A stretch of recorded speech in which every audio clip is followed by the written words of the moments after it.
It's getting real right now, you know. Hey, This look is getting to me. Hold on, I'm just sending a quick message. cool.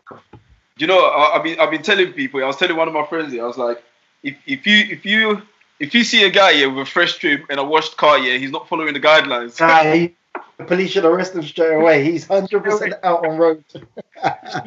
Should lock him up straight away, man. If man don't know how to fresh haircut, washed car.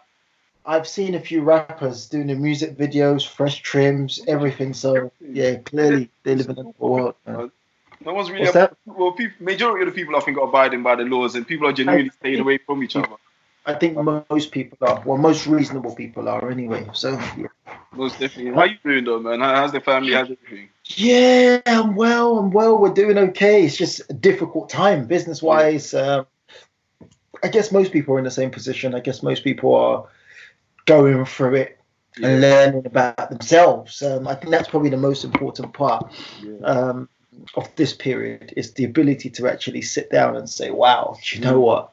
Life is a bit brutal. What am I going to do on the other end? And I think for us, that's one of the reoccurring lessons. And again, I'm excited for the lesson, but of course, it's been expensive lessons and costly lessons. Tell me about it. Yeah. One of the most. All we can do, and you know what? The thing is, I can't even feel sorry for myself because I think a lot of people are going through it. Yeah. But yeah, it's been difficult. How about you? How about work? You know, the thing is, because I mainly work from home anyway. Most of my business, most of my work, everything I do is from home. So I'm kind of used to that routine. But it's when it's law, when it's legislation that you can't leave your house. That's the. The thing is, you're very right. Unless I go to the office, I don't go anywhere else. But now I feel like I'm trapped and I want to go out. Let me out. But yeah. And that's the problem that I'm struggling with. And also like just having that physical contact with family and being able to like properly go and see people and friends and stuff like that. It's cool being on Skype and FaceTime and everything, but that gets real boring real quick. Like I've jumped through all the apps. I've been on House Party. Yeah. I deleted House Party yesterday because I was like, hold on 1 second. I've done it once. Okay, cool. So I was thinking about them just yesterday in terms of what's going to happen with their business model. Because once we come out of the lockdown, I don't think people are going to use House Party as much as they want us to use it. No, it won't be as exciting as it is now. Everyone's going to go back to like, living their private lives. It's like, well, why am I going to jump in and talk to a whole bunch of strangers when I got my real friends now? Exactly. And I think we're going to respect the sanctity of friendship a bit more as well. I think that. Yeah, I think that's going to be. I already appreciate it a bit more because, like, when I'm on FaceTime with like my close knit circle and we're having conversations and stuff, you appreciate them more. You're like, bro, remember that time when I could just like leave my house, drive to yours, we could come check you, That's gone now. Do you know what I mean? And everything is just changed now, man. It's really strange, but I'm learning to cope with it. I'm learning to like build a routine that keeps me going, like reading more and just exercising more than I would. I'm doing more cardio than I ever did before. Do you know what? Just even outside, I see so many people walking, and I'm like, yo, I've been here for 10 years. I ain't seen you people before. But again, it's forced people to actually come out of their house, get a bit more healthier. So, there's some good and there's some bad as well. The seas are clearing up, pollution's improving. So, yeah. Yeah, hopefully we'll come out of it soon, man, on the other side, brighter and I made a commitment to myself to come out 1 month after lockdown finishes. So definitely. I'm hearing it's June, so I think I'm coming out in July. I don't want it rushed, although I miss human beings. I don't want to be part of the second wave. Yeah, I don't want to be part of it at all. So I'll stay in. As bad as I miss my barber, I always like. I mean, there might be some rust in there. I'm gonna give him a couple of weeks and just to mess up a couple of people's shape ups, and then I'll jump in. Like I'm not on it. I'm not about to risk it. Yeah, you know what? You're right. He hasn't held the clippers in a while. Yeah, you're. Yeah. And you know what I've done as well is it because I was speaking to one of my boys and I was like, wait, has any of you actually checked on your barber during this time? Because some of them are struggling. So And but when you get back, they're gonna remember the people that checked on them. I sent out a message to my barber. I was like, "Yo, how is it going? How's the family?" So make sure you check on your barber, man, because you're gonna need him after. I'm definitely gonna need mine. So I'm gonna text him. Actually, you're so right. Trust me. Yeah, it's definitely struggling. Yeah, you're right. Yeah. But what you been mainly doing during the lockdown, though? Have you been sort of like So lucky for me, I'm still doing my training, so I'm still teaching people. Obviously, it's a difficult time right now for property, but again, it's perspective. If you look at it in terms of what we do, which is mainly the holiday market, of course, it's been affected. But some people say it's now the best time to get into property. Well, I think every time's the best time because you just have to ride the wave like the stock market. You get in now, yes, it might still go further down, but it's still going to climb back up, and you want to be the early adopters. So, yeah, I've still got clients that I'm training. My property business, as I said, is taking a massive hit. But aside from that, just writing more, working on other businesses that I've always wanted to work on, and just mainly coaching at the moment. Has the strategy, obviously the strategy's changed for you dramatically now. Where is it heading at the moment? It's stagnant, no movement. No movement at the moment because, as I said, people like Airbnb, people like Booking.com, they've actually closed their doors for the month. They've said we're not allowing any more bookings because they don't know if we're keeping the places clean, if we are following guidelines in terms of the cleanliness, social distancing, and things like that. But again, thank God that I understood marketing because we're still getting a handful of bookings because we're able to actively market. But a lot of people that came into this industry, they just simply took a property or bought a property, put it on Airbnb and hoped for Airbnb to always be the provision. And so those people are really struggling. We've got about 3 properties that are sitting there empty, which means we don't generate an income from, but we still have to pay rent on. But we've also got a handful of units that we've agreed with the landlord to delay rent payment or to stagger rent payment. So again, it's just trying to survive throughout this period. So again, it just teaches me and reaffirms everything I've always known, which is life is brutal and life will come at you. And this is the same thing I've been saying for the longest time. Everyone's excited when things are going great. Everyone's happy and smiling. But the truth is you've also got to embrace this side and embrace this more, actually, because it's not something that was caused by negligence or lack of understanding. It was just the pandemic. It's out of my control. So a lot of people are struggling. I understand that. But at the same time, everything is perspective because we're going to see people like Zoom, and now their share prices have rocketed up. Now Facebook is jumping on it. Facebook is going to now bring them back to reality. Mark Zuckerberg is evil, Yeah. That's what we could choose, because I mean, within any sort of environment or economic situation, there's always those that are going to thrive. There's always those that are going to be better prepared, and there's always those that are going to be innovative to just be able to jump on a new market, because markets don't completely disappear. They just kind of go in a different direction. And Facebook is brutal. When I saw that move by Facebook, I was like, wow, that's some real power move. They don't just want a piece of the cake; they want the whole damn thing, including the plate. It's exactly what Facebook did to Snapchat. They offered to buy Snapchat for $3 billion. The guy was a bit arrogant. He said, no. Now Snapchat are somewhere chilling. But Facebook essentially created their own version of Snapchat through Instagram Stories. So, well done to Mark Zuckerberg. He's a beast. And, they quarterly earnings. These savages, and they're great at what they do. That's the dangers of it. Absolutely. But one of the things I've been speaking to a lot of business personnel about, because I'm in quite a few WhatsApp groups and stuff, and the discussion has always been now is even if you're not generating income from your business, is keeping your audience engaged, and that's been for me, for instance, it's benefited in regards to the podcast. Other businesses maybe not so, but in regards to the podcast, it has, because I've seen a spike in a few videos, and in particular the business ones. Even the recording. I noticed that 2 days ago. I noticed that specifically. So someone had 3,500. My one went up to 1,500. And there was another one. I was like, hold on 1 second. These ones are. And the one that started off was it was the one regarding investment into Africa. So I don't know what's happening in the globe or in the world, but all of a sudden I had thousands of attraction towards that video. As it was happening? I noticed it because I saw comments coming through that I hadn't seen before. Yeah. So I went onto my analytics and saw a whole bunch of traffic coming from Zimbabwe in particular, which was really strange. So UK has always been my main audience. So I think like 60% of the audience was from the UK. All of a sudden, within like a 2-week span, there was a spike in people searching business and investment, and in Africa particularly, and then the property industry within the UK. So that's where your traction came from.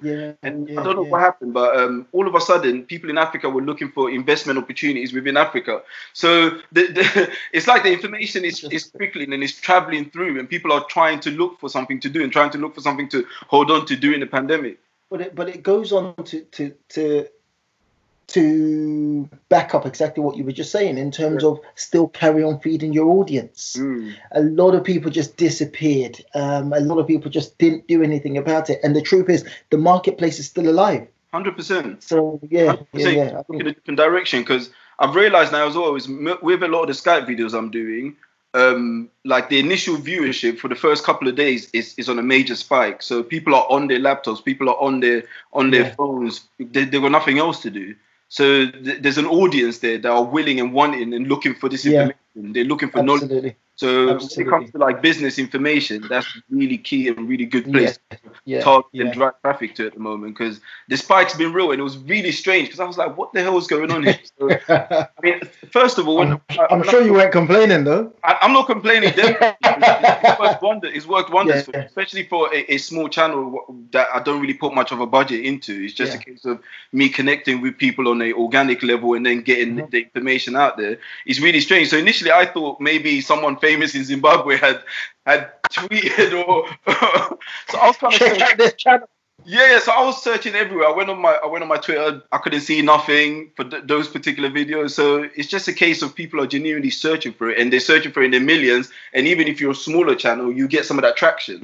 100%. It's definitely through. So it's a form of encouragement to small businesses out there and large ones alike, that there are people out there seeking for stuff in a particular moment, and they've got all the time in the world for you to feed them that knowledge and information. Hence why I'm now pushing for more content. You know what I mean? I probably need to push for more advertisement as well. I need to probably attack Instagram and everywhere more whilst the viewership is out there, whilst people are in their homes. So very true. Complete. But you're back out there still poking at people, still. That's what I do. Which is quite essential. So you recently put out a recent message regarding if you're broke during the pandemic, is your fault. Absolutely, I stand by it. I stand by it completely. I think life happens to people. I think we've established that right from the beginning. Life happens to people, but you get to determine how you're going to react to it. So number one, in terms of that post that I made, it was multifaceted in terms of, if you are struggling financially, first month that this pandemic has hit, then you've got to have a true and real conversation with yourself. Now, again, people came at me. Oh my God, you are insensitive. You know what? Yeah, call me insensitive. You're just running away from the truth. Because every single person that knew it was the truth said, oh my God, you know what? That's true. Let me pull my socks up. Let me go and graft and grind and protect myself against any future issues. But the people that were touched by it is because they know for a fact I'm in a nerve. If you're struggling month one, then you've got to ask yourself, what have I been doing with every single penny I've been making for the last 1, 2, 3, 4, 5, 6, 7, 8 years? How am I protecting myself? How am I protecting my family? How am I protecting my community? In fact, if you're struggling month one, then I've got to question if you're even helping your community. What are you giving to your church? If you believe in tithing, what are you giving to your local community? This is the reason why I wanted to do that post. I know no one likes to hear the truth. I get it completely. Nobody does, And it feels raw and it cuts deep. But the truth is this: you've got to be so intentional about finance. You've got to be so intentional. See, the mistake so many people make is it's passive. I tried to do this calculation and I can't remember it, but I think we spend around 33% of our week pursuing money. That's a quarter of our week pursuing money. Again, another calculation I'm going to do, and I'm sure someone in the comment will do it for me. You start work at 18, you retire by 65, you're spending 40 years of your life pursuing money. How dare you not understand how it works? It makes no logical sense to dedicate so much of your time and then say you want to leave a legacy behind as well when you haven't been able to do what you're supposed to do in this time frame. No wonder people don't have money. No wonder people go at me and say, how dare you talk about money all the time? I talk about money all the time because I've got to consciously understand it and attack and pursue it so that I can understand how to control it. If you don't understand how money works effectively, you're not going to be able to control it. And guess what's going to happen? It's going to leak through your fingers, as I said in the last interview, and it's going to go to the person that deserves and understands it. And that's it. That's very true. I think the issue that most people have with truth is that if it triggers you, it's an indication. Absolutely. It's simple as that. Absolutely. The truth, yourself. Yeah, it really does. And that's in regards to everything. And in particular, money is a sensitive subject because people don't really like talking about money or being open and honest about money. But the issue is if you're not honest with yourself in life in general, you're never ever going to be able to solve your problems.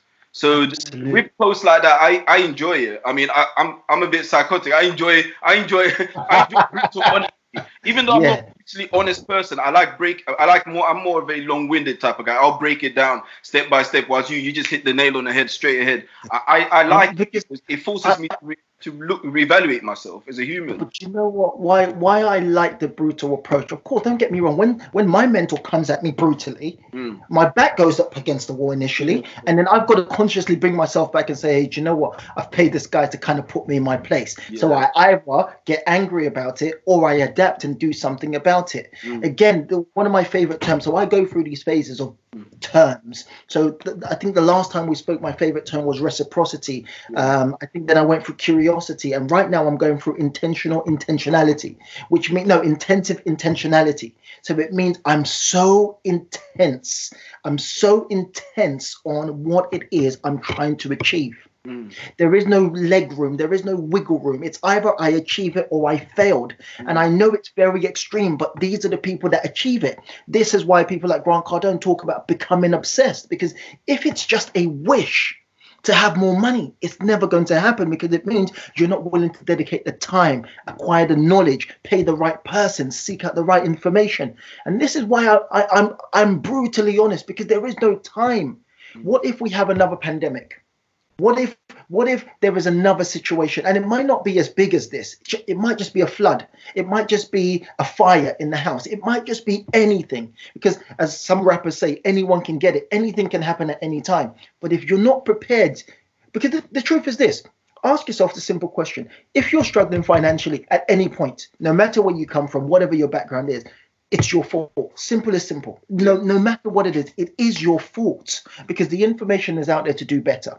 Number two, you can come from a bad background. You can come from an impoverished environment. Your parents might have no money. You might be homeless. But the fact is this, even if we're talking about homelessness, have you seen one person that was homeless and have picked themselves up? Use that as the example. If you come from the hood and you've seen one roadman or one hood guy pick himself up, change his life, make money, get out the hood, then what's your excuse? I don't believe in excuses anymore. It's either you want it or you don't want it. And people hate hearing the truth, because what they wanted to do is be mollycoddled and say, hey, do you know what? It's okay that you haven't achieved your dreams. Yeah. It's okay that you haven't been able to acquire your goals. But enough is enough. And some people just genuinely need that direct slap, not physically. You just need to be told that whatever games you're playing, it needs to stop now, because there are people who are relying on you. And this is what I talk about. People need to get to a place of being selfish. You just need to say, what is it that I need to make my life better? And it doesn't even have to be money. It just needs to be you focusing on something. It just needs to be you focusing on that one thing that you want and putting every fiber of your being and every time that you have. And I guarantee it will become a success. And that's what happens in business and happens in life. Yeah. I think an honest assessment is so vital, because my first ever personal slap in the face was when it was about 5 years ago. I decided to have a look at my credit score, and this was during a time where me and my business partner at the time were coming through and near enough bankruptcy in our first proper big business, and the reality of the situation had hit that now I have to go back into the working system in order to now raise money to get back into investment or whatever it is I wanted to get back into. I had to look at my credit score, and it was about 300 and something. Yeah. And that is like red zone. Yeah. That's red zone. So the first thing my mentor told me at the time is to find accountability partners. So find people who would know exactly what I'm going through. So the first thing I did is I used to always screenshot my credit scores. My best friends would be testament to this. So I used to screenshot my credit score and I sent it to the WhatsApp group. And to send something like that, to accountability and a heart. You know the type of banner that's coming your way. Like I used I used to get all the type of jokes like, oh man, oh yeah, right. And my boys would be dating a girl, they'd be like, right now my relationship is as bad as France's credit score. You know?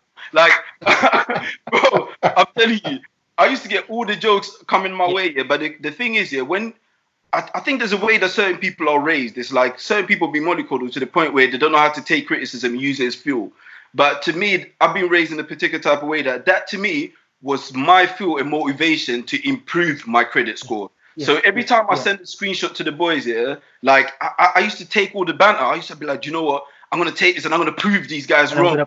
Absolutely. And month in, month out, I still got this trailed, and I've got this documented in my boys' WhatsApp group. So every month we went from whatever it was, 200 to 300, 300 to 400 to 500, 600, 700, 800, 900. And as it was getting there, they were like, raw, like, how's he doing this? And then buying a house, it's like, raw, you went from being that guy to now this guy. You see what I mean? So you turned it into fuel to push you. And I honestly reevaluated myself. I was like, okay, cool. What's causing me to have these issues? So first, I seek professional help. I went online. I contacted the people that were watching my credit and be like, where am I going wrong? What do I need to pay off? What do I need to cut back on? I don't need to eat this. I don't need to buy this clothing. I don't need to go to this event. So use that to cover this. And this is how you're going to rebuild your life in order for you to invest in what you need to invest in. So that level of honesty, it was self-evaluative honesty, is what's required. And people struggle with that. How would you come out of such a thing? Because as I said before, for everyone is different. For me, I'm raised, I've got quite tough skin, so I'm good at taking like negative feedback and using it as fuel. Do you know what I mean? But most people don't have that. Naturally, you're not built. Do you know what the issue there is? Yes, some people are built like that, and truth, I give credit to those people because it's maybe easier for them to digest that sort of information. But the truth is, it starts with having a deep, truthful, honest conversation with yourself. If you know that you are bad with money, if you've got a terrible relationship with your online banking or your bank statement, which most people have, which means you can't bear to look at your bank statement because you know what you're going to see is not going to be good and you're going to feel terrible about it. All you've got to do at that point is ask yourself, am I in the place that I want to be? And there's the answer. And if you're not there, then don't get offended by someone's direct approach, or don't get offended by the truth. You know the truth and you know what needs to be done to actually achieve it. I think people play a soft game, and I think people want to succeed, and I think people want to start businesses, but I think they're afraid to ask the right questions. And I think what you mentioned a second ago was you went out there and you sought the right information to help you get from A to Z. But people are too embarrassed, especially when it comes down to finance, and especially when it comes down to finance in the black community. A lot of us operate from an ego point of view. Hey, there's no point operating from ego. We know what you earn. We know what you can afford. We know you're overextended. We know you can't afford those pair of shoes, bro or sis. So we know it already. So I think every single person just needs to say, what do I want from life? Who am I trying to impress? And if you find out you are living to impress people, then cut it out. Create the life you desire to live and put every single thing behind it, such as what you did. And I think so many people can learn a lesson because people don't realize the power of credit. You don't realize that having a good credit is actually so fundamental to taking you from A to Z. So again, it's something I can talk about at a later time with regards to understanding the power of credit and utilizing that to raise maybe another time just specifically for that, because I think that's a teaching which requires a lot of breaking down for people to be able to properly understand the power of it. I mean, in your previous book, you talked about something which is very prevalent now. I think you're talking about the Disney curse, the fact that we had this idea that people are coming to save us all the time. And now it's real, it's here now. Nobody's coming to save us. I mean, the government only has such a limited amount of money that they can hand out to people. A lot of people are furloughed now. They went from being on £1,000 to maybe now £800 because the government can only cover 80%. And if this virus was to go on for another year or so, the government won't be able to keep up with these payments. Of course not. So they've already gone from... We have to look for innovative ways to survive.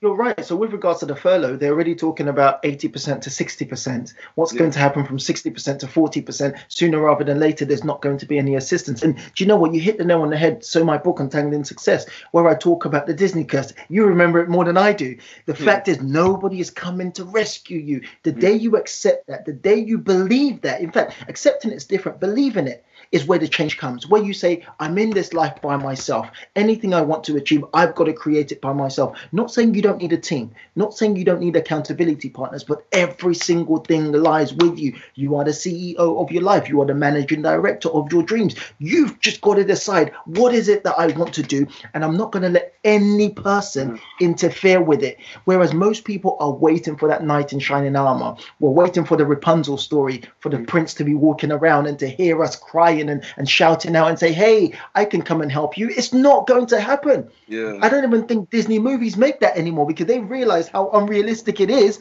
and the effect it's having on all of us as we grow older. People need to wake up. People need to find what it is that makes them move and just run with it. Yeah, absolutely. Definitely. And putting the mirror in front of you is key, because yes. To be honest with you, I think so. The case I was talking about 4 or 5 years ago that happened to me, the first time I had ever spent time to look at a 6-month spending pattern was during that period when I was forced to check myself by my mentor. So that was the first time I went online, went on Barclays website, printed out my statement, and saw that whatever I was bringing in, I was spending about 25-30% more than what I was bringing in at the time, which is mad. It's like, where you getting this additional funds? It's not actually your funds. It's money with it's not real funds. Interest. Do you know what I mean? Or overdrafts that you would have to pay back with ridiculous interest. And that to me was like a real revelation. And I'm thinking, how many people have actually printed out their bank statement and properly assessed their behaviors to even figure out where they're going wrong? Most people don't. Most people will not, and most people will never, because that's where the brutal truth lies. Yeah. So that's why people don't click on their online banking. That's why people don't look at their credit card statement. That's why people don't do anything, because eventually you're going to be forced to accept the truth, which means you need more. I love talking about that. No one is coming to rescue you. I love it so much, because again, that's something that people don't want to hear. They don't want to hear that life is brutal. They don't want to hear that you're here by yourself. Because it feels great to feel as a part of a community. But the reality is, if you want to succeed in business, then you've got to realize that everything that you create has to be done by your own hands. Simple. Yeah, most definitely. So tell me a bit about the borrowed strategy. So the borrowed property strategy. So that's my. I only noticed recently. So I can't remember. I'm writing so many books at the moment. When was that out? That was out on the 4th of March. So I launched it on the 4th. So my favorite number is. Right? What's that? That's your latest book, right? Yeah, my latest book. So it's a property book. It teaches people how to get into property using the property strategies that I teach. So essentially, it says on the title how anyone can generate an income from using other people's property, because that's what I teach: how to use serviced accommodation, how to borrow someone's property, how to control someone's property, and how to start a property business without using lots and lots of money. Yeah. How would that business format change after this pandemic? Where do you foresee it going? And the property business in general? Because I mean, the more I speak to property investors and developers, I realize that everyone's kind of split in the middle. There's one half that believes it's going to take a detrimental hit. Like they don't know where it's going, but they just feel like it's going to go downhill. And then there's the other ones that are super excited about what's to come on the other side. They're thinking there's a whole bunch of this. That's the optimists. They're like, there's a whole bunch of opportunities that's going to come from it. But where do you personally see it? So you just hit the nail on the head there. You've just explained the world. Because we fall into two brackets, optimist and a pessimist. The truth is this: whether the market takes a hit, whether the property values go down, guess what's going to happen? It is going to go back up. So you just got to determine when and where you're going to get on the train and what station you're going to get off. And with regards to this specific strategy, I look at it very simple. Once this virus is over, once lockdown is over, will hotels still be in existence? Absolutely. Yeah. Hotels are million and multi-million pound businesses. At the moment, they generate 28 billion pound for our economy. Are they going to disappear tomorrow? No. Will people still need to travel to see family members in other sides of the world? Yes. Will they need to stay in hotels and serviced accommodation and hostels and B&Bs? Yes. So again, of course, we might be having a small blip at the moment, but it presents such a great opportunity for the smart entrepreneurs. I released a video yesterday talking about the 9 different things that I've learned about my business in the last month. And one of them was negotiate better. So now going forward, any single property that I take on, that I purchase, I'm going deeper on the negotiations because we were taking things for granted. So I just bought a office block and I could have negotiated better. Now I'm looking at the figures. I'm saying there's still a profit here, but pre-COVID, I should have negotiated better so that there's actually more meat on the bone. Yeah. Some of the properties that we're taking on for the service accommodation business, again, looking at the figures now, because that's what we've had to do, strip everything open, take off the plasters, take off the bandage and say, do you know what, we've been hiding under this. Yeah. And you know what, the truth is being revealed in terms of, I look at these figures and I'm saying, why didn't I negotiate better when I was taking on this property? Why didn't I negotiate better when I was buying this property? And these are the things. That's why I said this period represents the best opportunity that we're ever going to have in our lifetime for self-reflection. Yeah. This is the best opportunity for us to come out as better skills. Is this something that you're harnessing right now as you're in the pandemic? Say that again. Is this a skill set that you're harnessing right now during lockdown? Absolutely. So I'm reading a book by Chris Voss. It's called Never Split the Difference. I've read it once before. I'm reading it for the second time. It's an incredible book because it's talking about how to really negotiate, but it talks about how to negotiate in life, not just business. Because again, business is one facet of our life. If you want to be able to negotiate with your spouses, you want to be able to negotiate with your kids, you want to be able to negotiate with your neighbors. These are the things that keep us alive. Negotiation is key to every single thing. And if you can negotiate better, you can save more money, you can have more money, you can live a more fulfilled life. Yeah, most definitely. Oh, that's amazing, TJ. So some of the questions that people have put forward to me regarding whilst being in lockdown is, what sort of businesses can they start whilst being at home? Absolutely. Like, what sort of advice would you give people at home to start businesses during this lockdown? Because they got additional time that they didn't have before. And to me personally, I think it was something that I want to put out to people like this. The dangers is when you're at home, you can find yourself doing stuff which are not worthwhile your time. You're on social media. The devil creates jobs for idle hands. And it's like we're here now at home. We're constantly on our phones. We're constantly messaging people, having random phone calls. Yeah, it's nice to connect. But if you genuinely want to build something, this is the ideal time to absolutely. So I think one of the posts that I posted some time ago that got a lot of backlash, which was if you come out of lockdown without more knowledge, a side hustle or something else, then you didn't lack time, you lacked discipline. And again, the people that didn't have discipline, they got angry at the post, because the reality is no matter who you are, except if you're a nurse or a doctor and you're working on the front line, every single person, not some, every single person, even if you're still working, you still get the chance to acquire more knowledge. So how can you argue with someone telling you to acquire more knowledge? Yes, you might not start a side hustle, but again, people want to feel, oh my God, that was touchy. You don't understand. I don't need to understand. The fact is, every single person should be doing everything to acquire more knowledge. And it's so easy to acquire more knowledge now, because all they need to do is log into your podcast, log into your YouTube, spend 10 minutes a day, which we all have, to improve ourselves. So you asked me a question about what businesses can people be doing right now. I can tell you about one of my most profitable businesses, which property might be difficult because it depends on your appetite to risk. Coaching. You should be, and I think every single person has the capacity and the ability to coach. Every single person that's listening to this right now has something that they know a little bit better than other people. So I have clients, I teach people how to actually create their coaching businesses, because as I said, for me, it creates an incredible income, which means during this period of time where my property business has taken a hit, where some of my tenants are not paying rent, I can still sustain my lifestyle. I can still live how I want, and I can afford for when we come out of lockdown to still stay locked down for another 2-3 months afterwards, because I coach people and I teach people my skill. You've got to understand how powerful that is. Think about it. For example, as we mentioned some time ago, you should absolutely be talking to people and teaching people about podcasting. Because right now presents the best opportunity for so many people to become podcasters.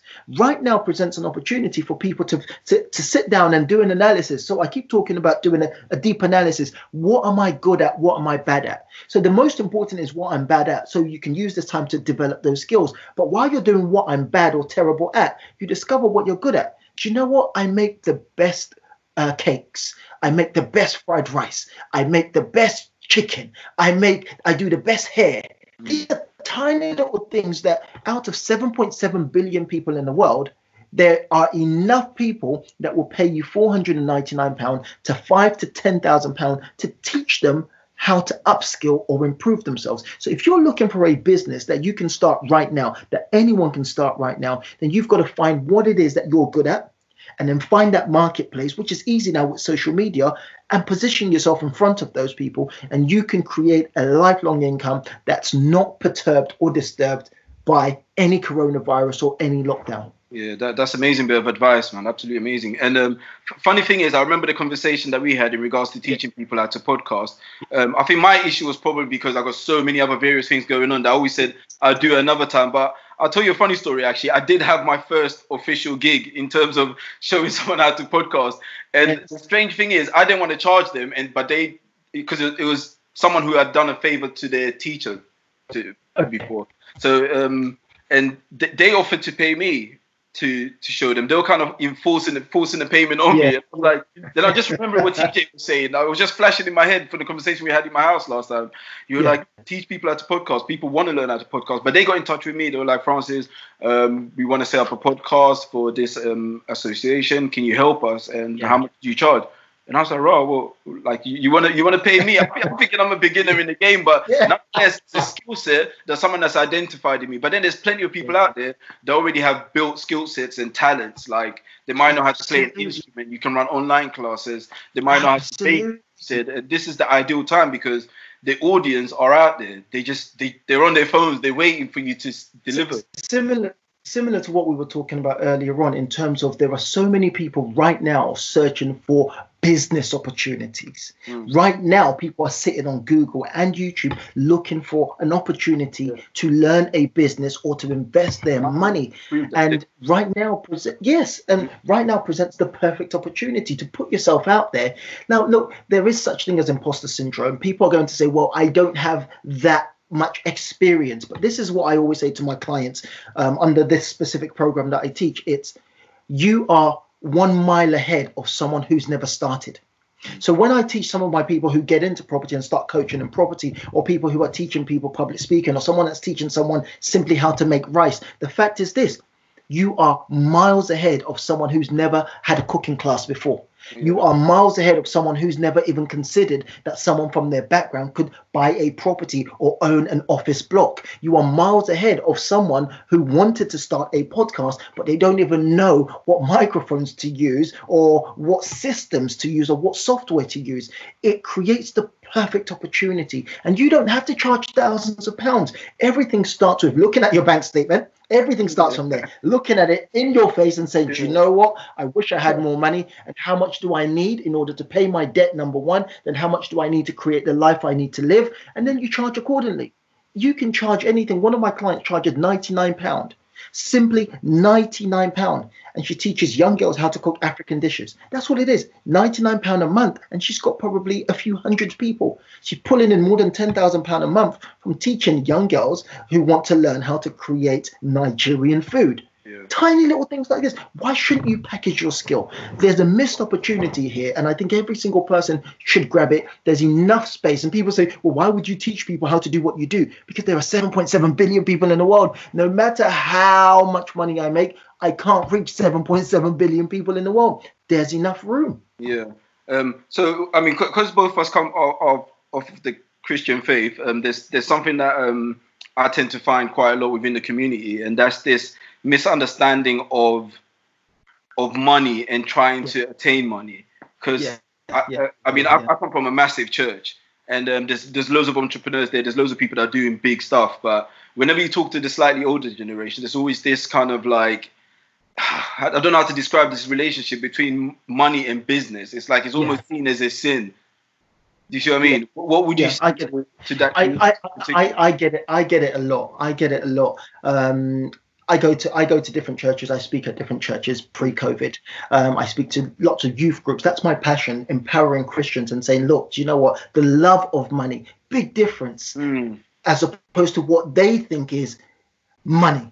It's the love of money is the root. But then you've got to also flip it on the head and ask yourself one simple question. As a Christian, you are called to have impact. You're called to be more, do more, and give more. Mr. Man, if you don't have money in your pocket, how much impact are you going to have? And this is an argument I have with many people. And they say, well, it's not just money. I'm saying, well, no, number one, it is money. Because how different would it be if you could go to anyone on the street right now and say, I feel that God is calling me to help you. I understand you might have a financial difficulty. Here is money. Solve your situation out. How easy is it to go to someone on the street that's homeless and stop them from being homeless by being able to buy a house or rent a house and change their life and attribute it to God? So we've got to come out of this nonsense. A lot of us within the Christian faith act like that because we don't have the ability to make money ourselves. So it's easier to hide under that guise of how can you be chasing money? Like this weird false sense of virtue that to be poor is to be like pure. And I believe the lack of money is the root of all evil. I fundamentally believe that, because I think being poor, now again, don't judge me, guys, I'm only talking about the people who decide to be poor. I think it's selfish. I think it's one of the most selfish things you can ever do by being poor, because you can't have any impact. You can help someone, but you can't have major impact. The truth is this: would you rather help one person or have the capacity to help 1,000 people? Would you rather help just one?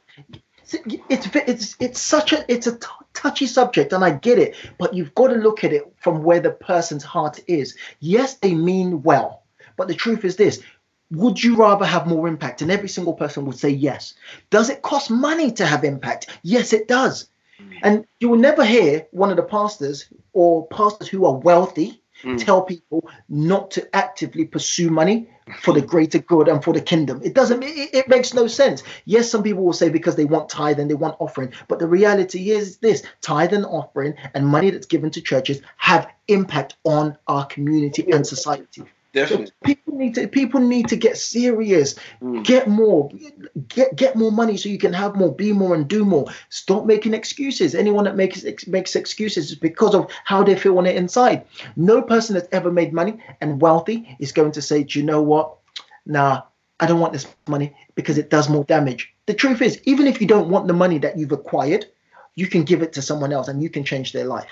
So again, I know where I would rather be. I would rather be someone with money than not having money and complaining about it. Yeah, and I think the issue is that, I mean, to me, when I look at money in general, I first look at internally. So I look at family. It's like, what sort of life do I want for my kids? What sort of life do I want for my wife? Like, what type of household do I want? Do I want us to have choices? Do I want us to have options? Or are we going to be restricted by the constraints of our finances? So, oh, kids, we can't go on holiday this year because daddy and mommy don't have any money, or we can't send you to the best schools to give you the best opportunities in life. Like, we can't give you the type of things you need in order for you to be, I mean, a step ahead in life in general. And when you look at it that way, it tends to hit home a bit more for me personally. It's like, wow, like this can truly affect you in the long run. And as long as we live in a system which requires funds to operate, you're going to have to learn. Which we do. Yeah, which we do. So touching on that, sorry to interject. So touching on that, I've created a program which teaches 11-year-olds to 18-year-olds about money. Now, just going back on what you just said, there are these Christian uncles and Christian aunties, and in fact, whether they're even Christians or not, there are these adults who never understood money.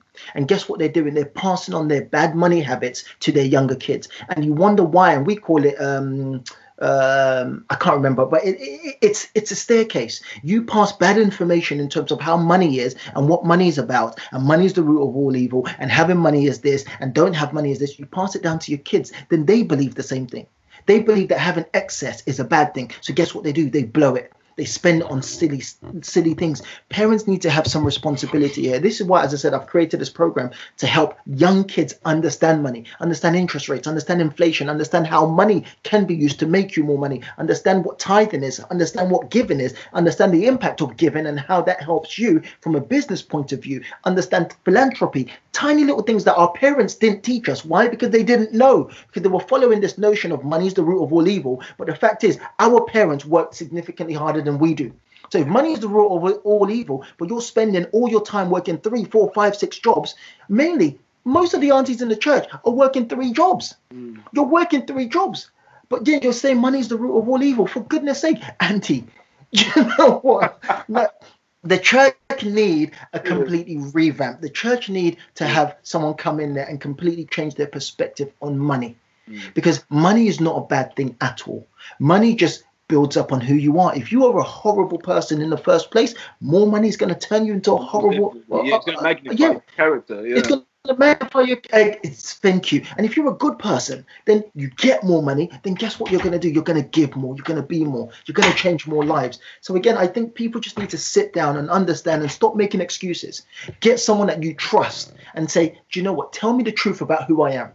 Tell me who I am from your perspective. And you know what? I'm not going to judge you. Just tell me the truth. I think every single person that watches this, do me a favor. Pull up your best friend. Because if it's your best friend, you trust them, that it's not malicious, and say, do you know what? I'm going to keep quiet. I'm going to put a pen in my mouth so I can't speak. Tell me how you see me. Tell me the bad things. Tell me the good things. Write every single thing down so you really know who you are. Because your friends will tell you, do you know what? You live beyond your means. I've been meaning to tell you because I know what your salary is, and I know you shouldn't be buying those loops. I know you shouldn't have bought that Rolex. So change it. You're a rude person. You talk back. You're this. You've got bad money management. We need to know the truth about ourselves, because you know what's interesting? Our brain favors us. So our brain's never going to tell us that we're bad people unless it becomes a place of insecurity. So you need someone that's not scared of you, someone that you trust, someone coming from a place of love to say, hey, this is what you've got to change about yourself. And aunties and uncles, the older audience, they also need to do that. Pull up one of your old school friends and say, tell me about myself. And they'll say, do you know what, auntie? Back when I knew you 20 years ago, you thought you could take over the world. You was young, you were spirited, you wanted more money, you wanted luxury, you wanted this life. But look at you now. So, and then you ask yourself, what can I do to change it? And everything comes down to looking for help. I keep screaming this from the rooftop. Seek for help. Ask the right questions. I did an interview some time ago and someone was talking about, oh, people ask too many questions. And I said, no, that's the sort of wrong information. People shouldn't be afraid to ask questions.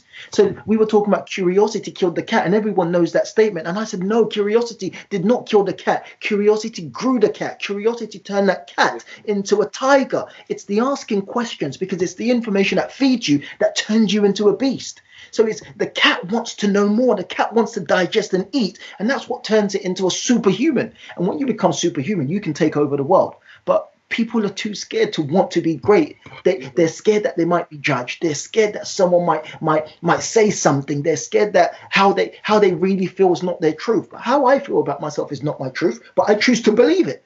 I think I'm an incredible public speaker. Some people might think I'm rubbish, but because I think I'm great at it, I put myself out there and I give presentations, and it tends to have great impact. Tiny little things. It all comes down to finding out who you are, digesting that information, taking out the pit that you need to take out, and deal with them. That's what people need to do. TJ, I'm not going to lie, I feel charged up already to take over the world after. Bro, let's go. I'm ready to go, man. Let's go. I'm ready to go. TJ, I'm never going to hold you too long today, but I'm going to ask one last question. I appreciate everything, all the knowledge that you dropped on me today, man. Like, I feel really, really charged, and I definitely feel my audience are going to be charged up for listening to this. But there's one question that I'm kind of starting to ask most of my my guests on the podcast now at the moment is, what type of person are you looking to be, and who are you looking to influence? Well, really good question. So I don't hide this, and I'm happy that you might understand this better than some of the other interviews that I've been on. I don't hide this. I want to inspire young black men mainly. Secondly, young black people. And then number 3, anyone. My focus is on trying to show people that it is possible. Whatever that it is, it's possible.